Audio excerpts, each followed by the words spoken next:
Hello and welcome to another video from the Fan Pub. It's Al and Sean. Well, we've been given an interesting challenge in this video by Al, who's asked me to have a look at PPR rankings, isn't it? Yeah, so I've asked Sean to go away, and we're doing it by round. So we're pretending it's a 12-team league.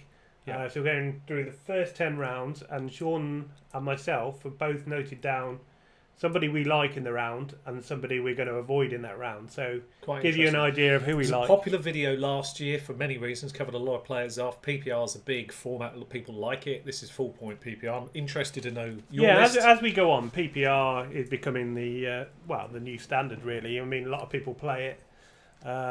NFL.com just gone full point PPR and now, I get that as totally, default. But we are often challenged with the more hardcore approach of standard, old school approach. But we do play PPR as well. Yeah, we do. So okay, let's. So round one. So it's the player between 1 and 12 that you would target, and one that you would avoid. The one I'm going to target in this round, because we don't know what each other's got, so it might be some duplication, so we can give our own reasons why. But the first guy I'm definitely targeting in that round. I'm not taking the easy option in any rounds. I've always decided to go for looking for the upside.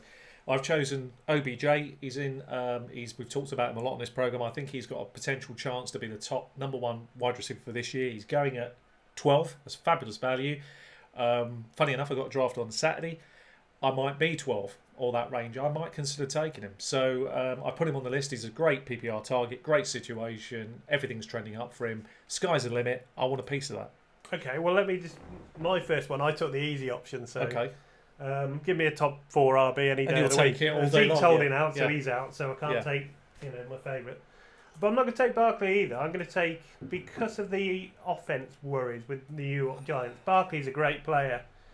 But they've had loads of injury at the wide receiver position. They haven't got Beckham anymore. Do you remember? So I'm going to go. Yeah, I'm glad you raised that. It's worthwhile mentioning. We should do this every time we get the chance. Look back at the argument video we put out about why Saquon Barkley might not be the absolute consensus number one for this year. He will be the consensus number one. Why he shouldn't be necessarily... Splitting hairs, but very important to consider. Exactly. It's very tight between them. And you're taking the top option and you've made that splitting hair decision. Yeah, it's Alvin Kamara. That's very good, yeah. The reason I ruled out McCaffrey is because the injury news with Cam Newton's a bit worrying for me. If he goes down, then... Although Kamara will be... He's got to be hurt a little bit, at least. Well, I don't disagree with you, Al. As you know, my stance on him all year long has been simple. I think he's arguably going to finish number one in fantasy this year, all formats. That's my view on him. But it's not necessarily a bold prediction because he's in the top 4, so it's not really particularly difficult. No, it's not. It's just...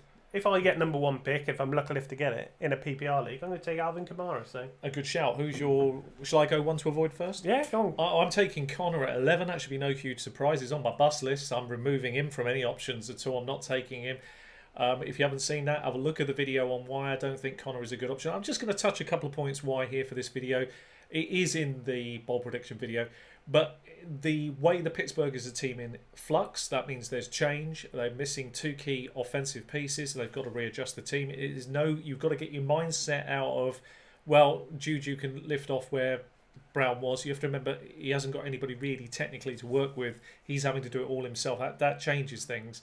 The running game is in transition because as much as Connor did it last year, he also got injured, and sitting in the wings are more than able running backs to take over should anything falter, and the running back coach now is Jalen Samuels, coach from college. So I think things are trending towards more 2-back sets. They've even said there's going to be a lot of this kind of work they're going to do in their offense.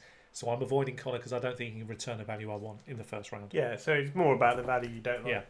Yeah. Similar reason, really. I like this player, but I've said before, Travis Kelce, tight end in the first round, number 9. Can't do it. I can't do it. Even full-point PPR, I'd take him in the second round, but not the first. I want a stud running back or a stud wide receiver for my team. That's my personal preference, and that's why I'd be avoiding Kelce at 9. Well, I agree with you. If he slipped into a second round, well worth a target, but not in that first. No. Okay. Now this is between ADP of 13 and 24. So. Yeah, so I've taken, again, he's on... I'm not being horrible. I'm just taking players I absolutely trust, and that's Dalvin Cook, 19. We put the bold prediction out before the 85 rip-off run in the preseason. So, again, if you want to know the reasons why I'm so high on Cook for this year, look at the preseason game. Look at the way it was trending last year. We did mention the trajectory this guy could be on. He's arguably a top 5 back you're getting in the second round, and in PPR I want to take that all day long. I'm targeting Cook. Okay. No, Dalvin Cook was very close to my list, but I've got a bit of a soft spot for this player. Yeah. Not the team so much, but the player, because he's been there and he's done it in fantasy. That's Lev Bell. I've got him at 13, so that's just about the second round. Yeah.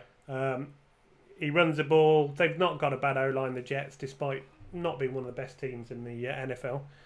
He can catch the ball. He's proved he can line up in the slot and catch balls. He's a really good receiver. He's an elite back, and if his head's in the game, I think he'll return you really good numbers. A sweet spot for this guy, don't you? You really like him. I do. Yeah, it's good. He's given me in the second round. And I like that. You've got to be strong. It's high risk. It is high risk because of the history. You've got injury history. Obviously, he's sat out a year. Obviously, the Jets are not as good as the Steelers were when he was in his pomp. But you don't find many 3-down backs. I like to take a few shots. Yeah, you don't find many 3-down backs in the second round. No, you don't. And I think Cook and Bell are two good ones actually. Yeah, and now talking about you don't find many 3-down backs in the second round. I'm putting on my bust, as in the one I'm not targeting, Gurley, of course. And I've gone for him as well. Gurley at 15. My reasons are simple. Again, it's in the bold prediction list. I'm going to sound really like a stuck record on that, but it's a stuck record. But it's important to put it in there because it's really important. If you've come across this video, you can research a bit deeper with our videos. Why? But to touch on it simply. If you look at the bold prediction list, we go into a timeline of events around Gurley, which illustrates what the issues are with his knee moving forward. If you want to go deeper on this, look at some videos by doctors who are fantasy football. They love fantasy football, and they put together a string of videos about what the problems are moving forward with an arthritic knee. And it's pretty damning. And anybody that thinks this guy can give you a return for value, even in the second round, it's wishful thinking, and I'm avoiding it. I mean, we almost hope we're wrong with this prediction because we love Gurley. He's a great player, and to see him at his best. But this is fantasy. This is domination. This is you want to win, so you want the edge. It's just high risk. Yeah. But you've gone with him as well. I have gone with him. I think you've brainwashed me now. I think you've brainwashed everyone in our community. That's nice to hear. It's nice to hear. So we pretty much agree on him. Okay, third round. Okay, well, I've chosen a favourite of yours, actually, because there's screaming value in PPR League. I thought, well, if I'm going to take a shot at a player in the third round, I really quite fancy having a share of him for a similar trajectory than Cook. You've got to look at Kerryon Johnson for those reasons at 28. I don't like Detroit personally. I'm not a huge fan. I don't mean this horribly. I'm not that I knock the city or anything. It's just the team has always just never quite done it in fancy for me. I mean, as soon as anybody can, that changes instantly because the biases go. But I think Kerryon Johnson could. And I do like his value here in the third round. Again, you don't find many 3-down backs. So where they're available, you grab them in PPR. And where you've got to see the uptick from last year, Theo Riddick's gone. He was the pass-catching back. Yeah. CJ Anderson does catch a few passes, but he's nowhere near as good as Kerryon Johnson.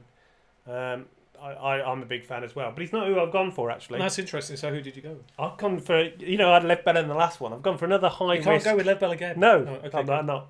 It is kind of the same sort of deal though. It's high risk, high reward. Who's that? Well, Damien Williams. He's now dropped into the third round. Interesting. I thought you were going to say something that I would have on my list that I don't want to drop. That was interesting. Yeah. Okay. Damien Williams. Obviously, he looks like Hyde's well out of the picture now, I just think he can be a 3-down back. It's the highest powered offense in fantasy. He showed that last year.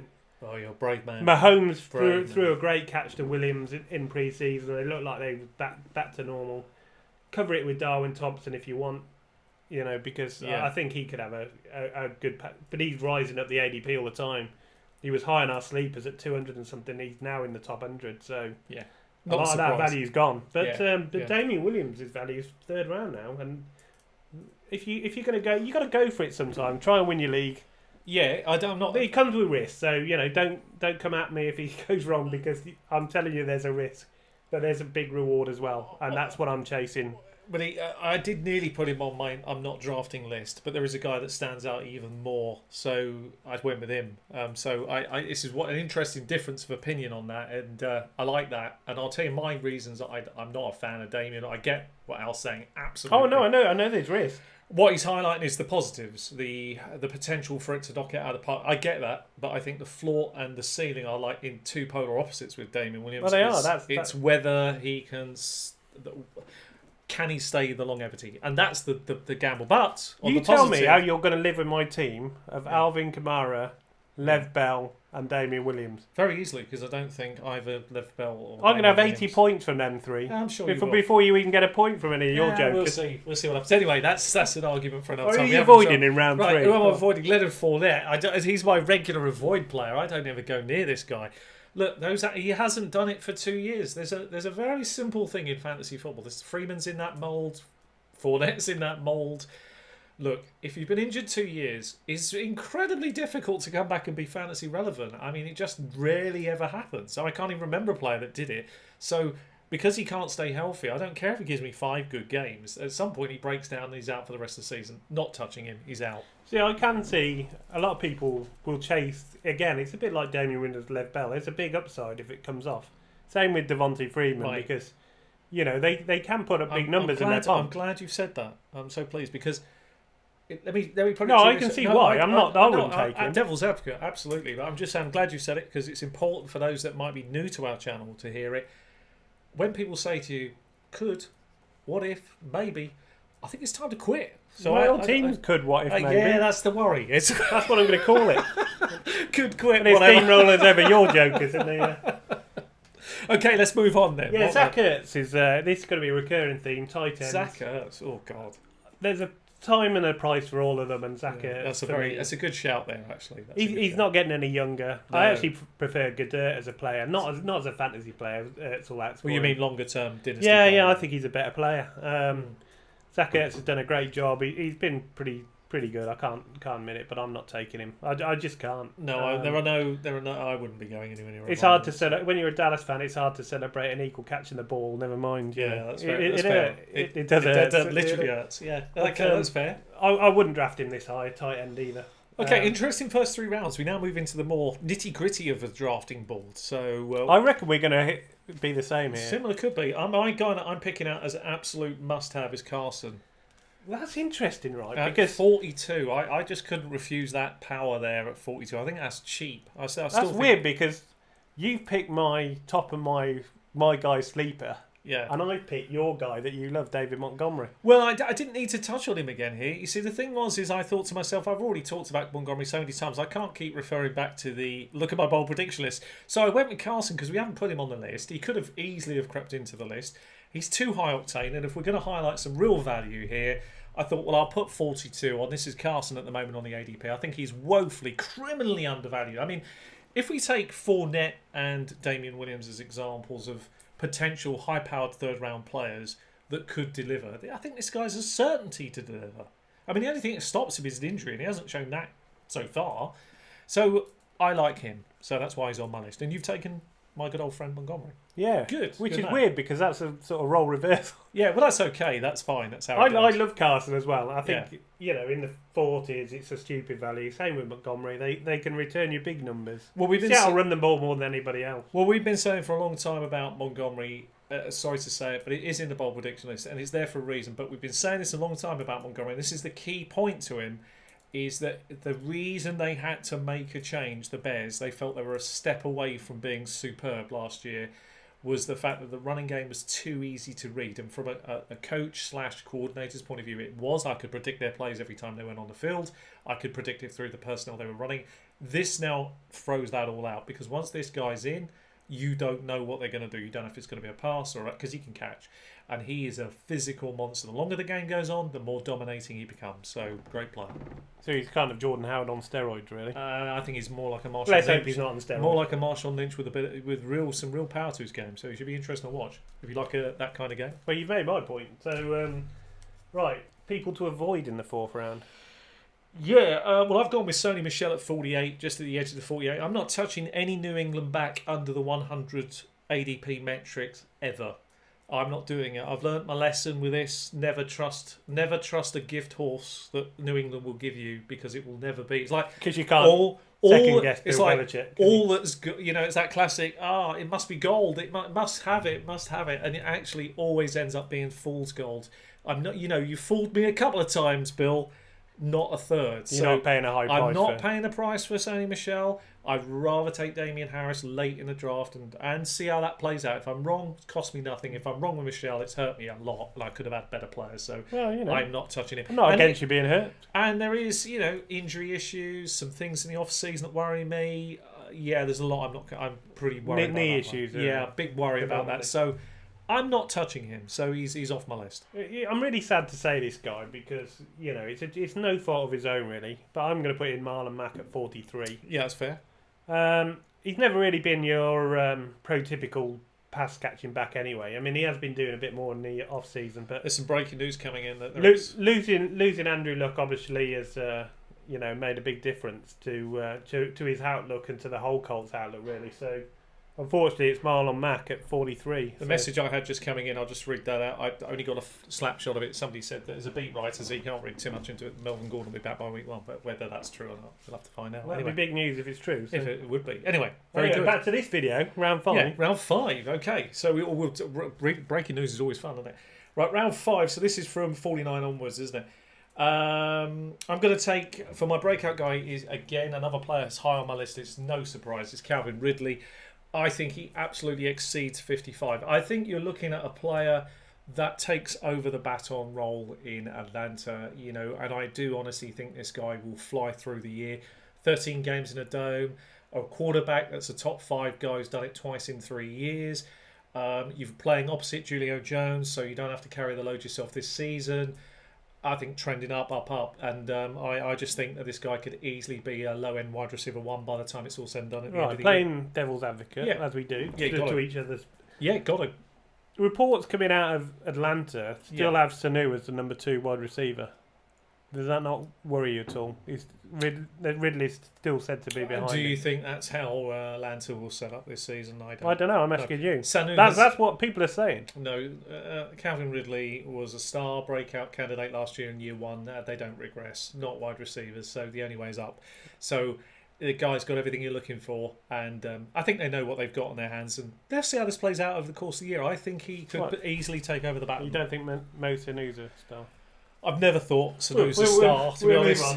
Moving on. So actually, my 5th round, the 5th straight running back. I wouldn't obviously take all of them, but then what a team you're assembling there. Yeah, well, actually, looking at my late round wide receivers, I think I'd be all right. Yeah, but it's Philip Lindsay, 56, and if you're new to the channel, you probably won't know this, but we actually tipped Philip Lindsay last year before the start of the season. I think we're the only people that did. If we're wrong, then let us know. I haven't seen anybody else say it. But Sean actually picked him out as a rookie flyer. He wasn't even in the top 100 on Fantasy Pros of rookies in the Dynasty. Yeah.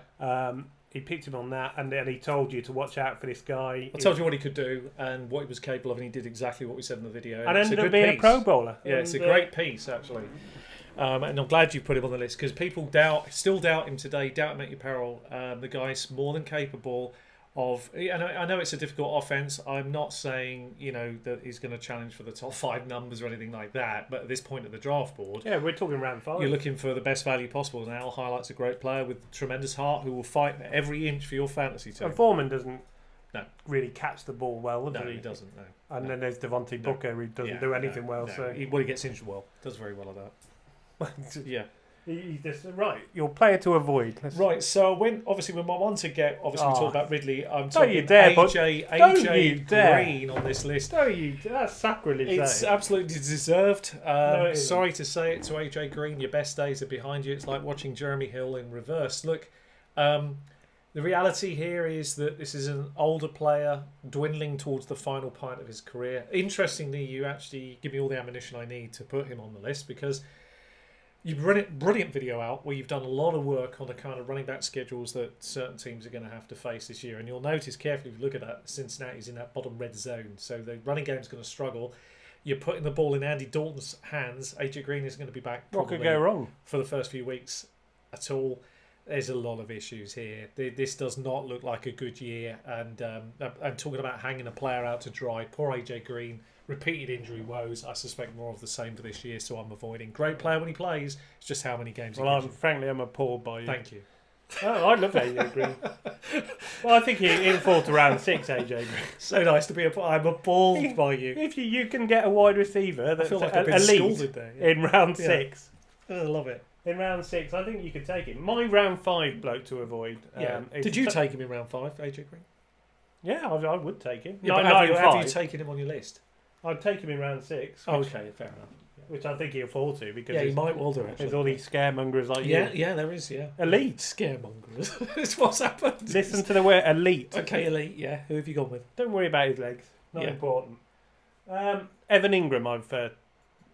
That's not a bad shout. It's along the same lines. Tight end. I don't want a tight end that early. Well, not when you can get AJ Green, an elite wide receiver. Or Philip Lindsay, a Pro Bowl running back. Yeah, that's good. Evan Engram plays for the Giants. Every year everyone says, he's a pass catcher. Yeah, he is. He doesn't do enough for me. I don't want him. I don't want a tight end there. There's better players that are going to win your leagues. Evan Engram isn't one of them. Steady, but not a league winner. So he's an avoid. A very fair shout. Very fair Round shout. 6. Okay, I'm going with Eckler at 68 because even in light of the Melvin Gordon news, if there is any, actually, we don't know if that's true, it's just a beat writer's opinion. He had standalone PPR value at about 160 fantasy points last year. That, for me, is great value down here because if Gordon doesn't come back, then he's probably got more value. He should get at least 10 or 20% uptick on those numbers. I think that's really great down here. Nice, steady, flexy kind of player that you need. You're at that point of the draft. You're looking for ideal somebody. PPR player. Ideal PPR. If you've gone for Beckham and ideal PPR player because I have loaded a few wide receivers onto my draft board because I've got no doubts about my running backs. Unlike your group. Do you mean I've got 5 good running backs? I don't know you've been drafting. Yeah, I'm quite happy with that. So that's my man. My number 6 is a wide receiver, not a running back for a change. Same team though, Mike Williams. Yeah, great player. I had thought about him, yeah. PPR, not really ideal, but the way I'm looking at it, you've got no Terrell Williams there now. Hunter Henry does come back, so that hurts him a little bit. But Keenan Allen's been knocked up, and not enough people are talking about it. No, not in that way. He's something we need to test for steroids. Let's say he's carrying an injury. He's carrying an injury. Tested for drugs, proved positive for pregnancy. That could be worrying, couldn't it? That would be a weird test. Concern. I think they would be worried about that. Basically, Keenan Allen's been injured. He's a doubt for week 1, and even if he is, he's going to go into the season carrying a little bit of an injury. So, I just like Mike Williams. I think he's a good player. He's a touchdown scorer, prolific touchdown scorer. I don't think he'll even regress because I think he's that good. He's tall. He's a red zone nightmare. I think there's a big chance of a big uplift again. And with him. yeah, it's only although it's his 3rd year, he missed all of his rookie season, so he's every entitlement to improve. And that's why I've got him in round 6. Now, who are you going to avoid in round 6? Kenyon Drake at 70. Yeah, good. So we're both on the Kenyon Drake avoid list. It's funny, it was a running joke in that draft of 12 teams, ironically enough, and he fell to a point that he was supreme value, no doubt. But I still wouldn't be picking him if it was round 15, frankly. It started to become a goading thing where everyone's daring each other to take Kenyon Drake. I can't. Well, it's Miami. You highlighted brilliantly the issues that Miami's running game is going to have in your lovely video about where you broke it all down. Well worth looking at. Obviously, Miami's going to have a tough year against the run. It's going to be a tough year. They're facing some damn decent schedule opponents. I didn't like the situation anyway with Kenyon Drake before Ballage popped into the scene. Now it just looks ugly, and I'm not going anywhere near this player. I can't trust that there's going to be any value for me, so I'd rather not waste a pick. All right, I've got a couple of things to add, but pretty much the same as what Sean said. But I think the poor game scripts for Miami, they're not going to be a good team this year. But also, Kenyon Drake could actually become on my draft list if he actually gets traded to the Texans, which is we don't know at the moment. It's rumoured that Jadavion and Clowney could go to there's lots with of Stills and Drake coming the other way. So you do highlight a good point. Suddenly he could have value. On a good, and he'd then be on with a good quarterback on a good offense. With DeAndre Hopkins, Deshaun Watson. Here's an interesting question on that. Now this is in light of the Andrew Luck news. Here's the question I would throw at you. Yeah, straight away. You're the GM, let's say, of the Texans. Okay, we've had the Andrew Luck news. You're looking around because you don't trust the running backs you've got to carry the load, which is fair. I mean, it'd be unfair to say Duke Johnson can carry the load. That wouldn't be right.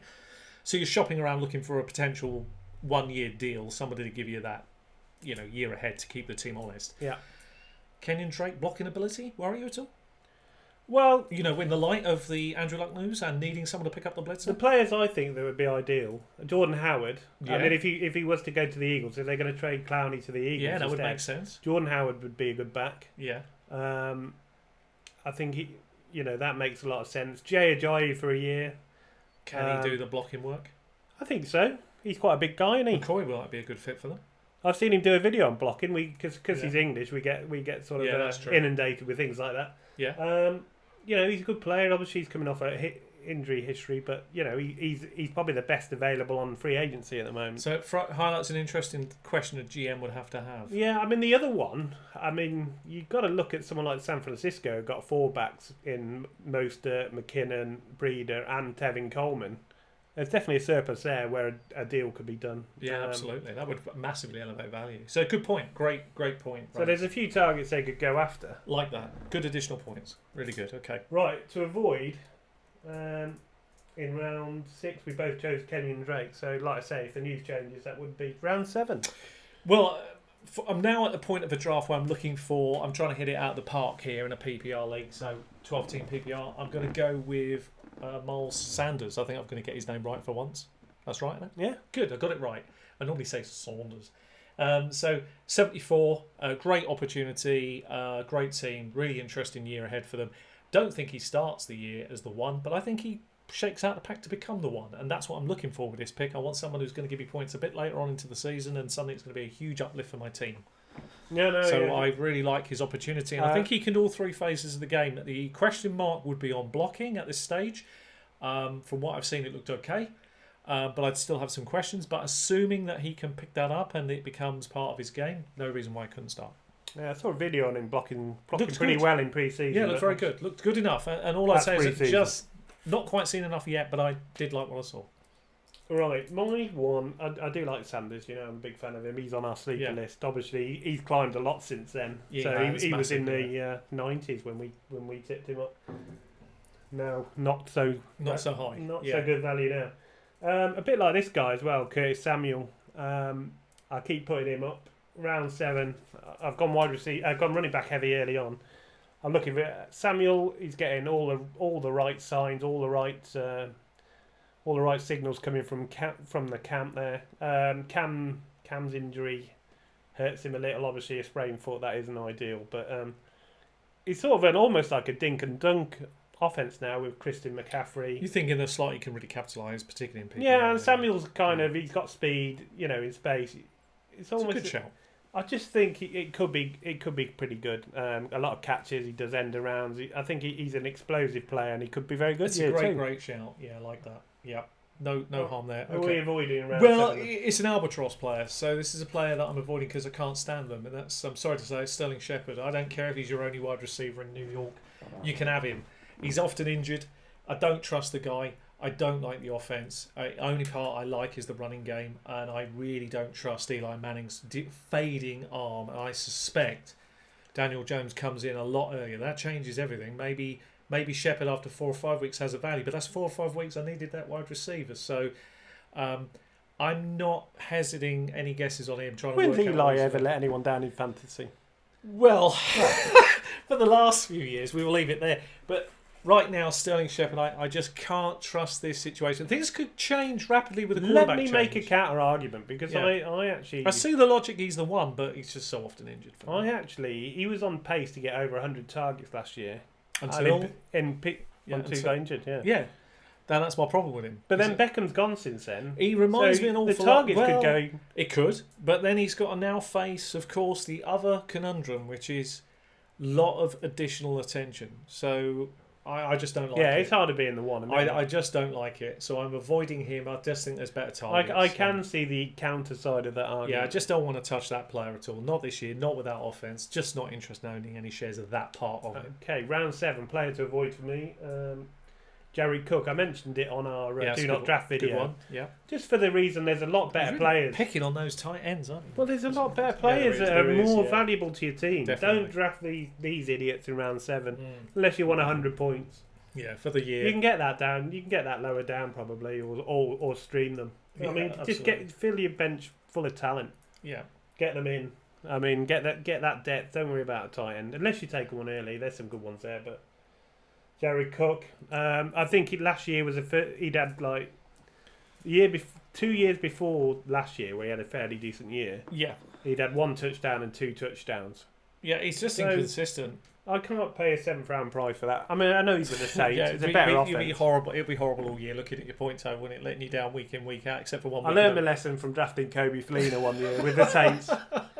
You're thinking, oh yeah, he's got he's he's got the Jimmy Graham role. Yeah. Look at the upside. He's got a big year. He's got the I'm invisible role. Yeah, you don't want that. It's a good one. Round 8. Well, I'm sticking to a formula that's going to pay dividends for me. I think it's Henderson. Henderson. I never get that bit right. But I do like the players on the bold prediction list. It really goes hand in hand with why I think Gurley's a bust earlier in this video. Just worth looking at both of them. What you'll realise is that this is a swing for the fences kind of pick. I'm loading everywhere up I can on him because I just feel that the breakdown comes, and this is the guy that's the reason they paid the big stock value, the Rams. They went after a guy who can hit home run threats, and in that offense, which is wide open, 3 great receivers, nice early schedule, lots of things to look forward to. The criticism that was levelled at Henderson for a couple of people said to me, well, can he do it through traffic? It's the Rams offense. They don't actually operate that way. They operate an RPO kind of standard kind of game plan, which means people can get out on the edges. That's where he'll thrive. And I mean, that's where Gurley thrived. You see him a lot down the sideline. I would happily take a couple of 100 touches for this kid, and I think he'll produce kind of low-end Alvin Kamara numbers because he's more than capable of doing year 1 Alvin Kamara stuff. So at that price, you're swinging for the fences. I want to go for it, and I want to win. So that's the player I'm going to load on. Okay, round 8. He's one of my guys. He was on my guys list. I'm a big fan. Matt Breida. That's good value. ADP 94. He's a great pass catcher. Actually, he's very underrated coming into the league. People said he didn't have good hands, but he does. He had the best Pro Football Focus rating for catching last year. He's probably their best back. I think he is. He's probably their best back. If we're honest, it's a crowded backfield, but I just think when you watch Breida play, he's an exceptional player, and he's always underrated. And I think he'll carve you out a good role, and you'll be able to play him in your flex, and you'll be happy. He'll always you'll be expecting very little. He'll always overachieve. He's an electric player, and he certainly gets the crowd going as well. He's the sort of guy you root for, a bit like Philip Lindsay. He's another crowd favourite who just it's a bit turgid. Achieves more than you think. You put Breida in, and he gets the crowd going, and I don't think that can be underrated. It's a great pick. Underestimated. Yeah, great pick. Right, who's your number 8 to avoid? Well, to avoid is not going to be popular. So this is 93 Cam Newton. I'm avoiding Cam Newton this year. See, he's another one that's been a hoodoo for you. Yeah, you see, the thing is that the problem is, in light of the news, so I'm going to use that a lot, in light of the news of Andrew Luck, and in light of thinking of injury history and sort of things that worry you, can't touch a player that still hasn't really practiced this side of the start of the season. I think he may miss games, so... No. They said he's ready to go week 1. And I'm not trusting what they tell me. I remember them saying that about Andrew Luck. He's ready week 1 and he didn't play the whole year. No, I'm avoiding... He's certainly not playing the whole year. They said he was going to be ready for week 1 and he's not playing this year. That's lies, isn't it? No, I'm avoiding Cam Newton because I'm concerned about this shoulder injury and various other things that have been going on, and I'm not quite sure how this is going to affect him longer term. So I'm a little bit worried and hesitant. I don't want to pay a premium for a quarterback. I see your point. He is a guy that can get you 20 plus points in a quarterback position. But that's less important in PPR. Yeah, I have to pay the premium here for it. I can get that later on, I think. I mean, a sprained foot is never a good thing going into a season when you start with that. Another part of my concern with two shoulder operations in 3 years. Yeah, it worries me. So I'm going for breakdown and avoiding. So no, you? Yeah. No. My number 8 sounds like I'm picking on him, but it's another tight end. And I like big Vance as well. Vance McDonald. You could have been a tight end. Well, yeah, I'm built for a tight end. If only I could catch or run. Well, that's okay. A lot can't. Yeah. So basically, a blocking tight end. Again, at 91, I'd rather take someone like Matt Breida every day of the week over someone like Vance McDonald. He'll do all right. I like Vance. I think he'll have a role there, won't he? Yeah, he could be actually pretty good. But in PPR, you think the role's very Again, I'm loading my team up with talent. Yeah. You're avoiding... There's more tight ends you can get later. That's it's fair shout. There's more tight ends on my list later. Round 9 then. Well, we're nearly at 98, big fan of him on the show, Emmanuel Sanders. Oh, mine as well. I can't let this guy ever go in a draft if you're sitting at a certain point of the draft. Even with coming back off serious injury, look, I appreciate there's a risk with this guy. We could swing him onto the other side of this and say, look, there's a red flag. I get that. But we're at a point of the draft now, I am looking at the massive upside, and I just think when you've got a player like this, it's his last year, I want a wide receiver that could get me low-end wide receiver 1 numbers on a week-by-week basis. He is very consistent when he plays, even with bad quarterbacks, and I think his quarterback situation's improved. If he can be 80% of the way back, I'll take it at this point of the draft. We've said this before, he's my pick as well. If he's there in round 9, or even round 8. Yeah. Emmanuel Sanders is a must-buy in your draft. Don't sleep on him. It's a he's stupid price. He can return round 4 numbers. He's an all-day... For me, there are certain players you roll in on. I will take shares and have taken shares wherever I can on him. He's another crowd favourite as well. He's always open. He's an elite player. Yeah. Round 9, there's no risk. I'm glad we've agreed on him. So I'll go to my bust in this round 9 price at 104. LaShawn McCoy, absolutely not paying that price. I don't trust the player. I don't trust the situation. I think the value lies in the underdog. That's Devin Singletary. I don't think McCoy is going to do a lot this year. He didn't do much last year. He's the wrong side of 30. That team is looking for... they're building... He's not part of the process building forward. There are other players that are. So avoid that part of the backfield. If you're going to target one, it's Devin Singletary for me, and we've highlighted the reasons why in other videos. He's actually taken up, I think I read it right, he was 9 million cap space this year, and he was earning more than Kamara and about 4 other big players, and you're thinking, this is just wrong. I mean, he's got to be a prime cut candidate. He didn't pull up any trees last year. In drafts, people are catching on. They're not believing like McCoy's a man. Singletrary's going ahead of McCoy in a lot of drafts, so that's quite a good pick, I think. He's not who I went for because I just can't put running backs bus unless their name's. So who did you go with? Derrick Henry. So I went with another tight end. I think I'm probably going to get like some stick for the bins against. I hope tight ends start. Can you be tight endist? I don't know. I think you are. I think you are, yes. You've formed your own committee. You're chairman of the tight endist group. It's Austin Hooper. You got a choice. Oh, another one. I like Austin Hooper. I like Austin Hooper at the right time. You're just not paying that price. Would I take out Emmanuel Sanders and Austin Hooper? Emmanuel Sanders 100% of the time. Yeah, of not course. Even close. Yeah. So that's why. Round 10. Wow, that was quick and short on another tight end. He really is the chairman of the I Don't Draft a Tight End committee. Well done. I like that. I'm going to get...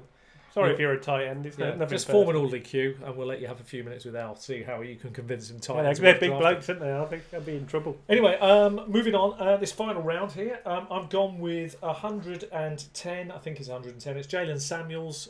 We've talked about him a lot on this program. I don't trust Connor, but I have a lot more faith on a running back at this price, who has worked straight away, who is going to be used in a lot of the two-back sets. Jalen Samuels can be used all over the field. You want to create mismatches. This bloke is the perfect four for it. I love him. I think he's great for this year. And yeah, I know at the moment the role only seems quite small, but this is PPR. And he could break out into a much bigger role very quickly. And I'm swinging for fences at this kind of pick, so I want this guy on my team. I want some shares of him. I'm not all in 100%. I don't need to be, but I'll take a few shares. He's one player I like. Right, number 10 for me, for the player I'm going to target most, and he's not a player I was going to target at all before, but I'm slowly coming around to him as the season goes on. It's not a tight end. Pre-season goes on. It's not a tight end. No. Don't be ridiculous. Wash your mouth out. It's Gallup of Dallas. God. Really? Well, just reading up on. Don't give my son any hope. I know it's upsetting, isn't it? No, I just think. There's some alarm bells with Amari Cooper. He's actually got... That's a fair point, yeah. He's actually got an injury at the moment, and not enough people are talking about it. And it's a really painful injury, according to the doctors as well, so I won't try and pronounce it, but you can look it up yourself. There's a lingering issue, isn't it? I wouldn't even try and pronounce it. But of course, obviously, the main beneficiary if Amari Cooper goes down is Michael Gallup. Second year in the league, entitled to improve. I just think maybe at 117... he might be the guy. He might be worth taking a shot. Yeah, it's a good swing for the fence. Unfortunately, I don't want to say it out loud for my son. It's a long story on that one. Okay, we're going to go with Geronimo Allison. I don't trust that he's the pick there. I've said it for a long time. For me, it's Marcus Valdez-Scantling. That's the guy you want to own. You don't want Geronimo Allison. You're just wasting a pick. Don't do it. Go with Valdez-Scantling. Believe that that's correct. And when I'm proved right on this, you've got yourself a wide receiver 2 with wide receiver 1 upside occasionally. Geronimo Allison will create situations where I don't even know in PPR when you're going to use him. I mean, is he going to be in the flex? If he does get that wide receiver 2 job, he'll be using him every week. I think there's more trust with MVS, so I'm quietly convinced Geronimo Allison not really quite the player. There'll be some work, but not at this point of the draft. I'm still happier to go with other players. Yeah, it's still too close to call that one, really. But we'll see. I can see the argument for Alisson, and if he does win out, then obviously... Fair enough, I lost. But I think it's worth a shot in the last round. And feel free to call Sean a loser in the comments if that happens. Yeah, or if you're a tight end, let me know that you'd like to meet Al personally one night, and we'll arrange that. Okay, my number 10, and I totally see the argument for this guy. Dante Moncrief, ADP of 118. Yeah. You've done something similar then here, haven't you? Really? Well, yeah. I mean, if he's Pittsburgh wide receiver 2, which he is by all accounts at the moment, can you trust him? I don't trust. Well, that's exactly why he's here. I do not trust him. Yeah. I actually, I prefer James Washington. I think he's. Yeah, I agree. He's quite good in pre-season, James Washington. He's another albatross, and he's not one of these players that they sink your ship. They sink the fantasy. When you talk about championship. Yeah, you don't get a ship with these kind of guys. You get an albatross. You want to avoid them. He had one semi-decent year with Andrew Luck, but since then he's just not been trustworthy for me. I do think he's got a bit of talent, but I prefer the younger guy, Washington, the healthier younger guy that can stretch the field and get your big boom or bust catches. Yeah, if you want to take a shot on the say if you're a 5-point, 10-point, underdog in your fantasy game, you want something to give you a boost. I'd rather take Washington than Moncrief. What a fabulous list! What a really interesting list that is. Even if we, well, let them be the judge of that. Yeah, well, very interesting list, and we want your thoughts on this. I mean, again, please have a look at Fantasy Pros list. See if there were players in that list that you might have picked or disagree with on the list. We'd love to hear those. And it was a popular video last year, so I'm sure it'll be a popular video again. Yeah, so like I say, like Sean says, let us know your thoughts in the comments. Leave a thumbs up if you've enjoyed the video. If you haven't subscribed, please do, because we are climbing. The numbers are growing, and there's some big plans ahead for this podcast. Well, YouTube podcast. Yeah, we hope to bring you even better and bigger stuff next year. So there's big changes ahead. But if you've enjoyed it, like I say, leave a like, and thanks very much for watching. See you on the next one.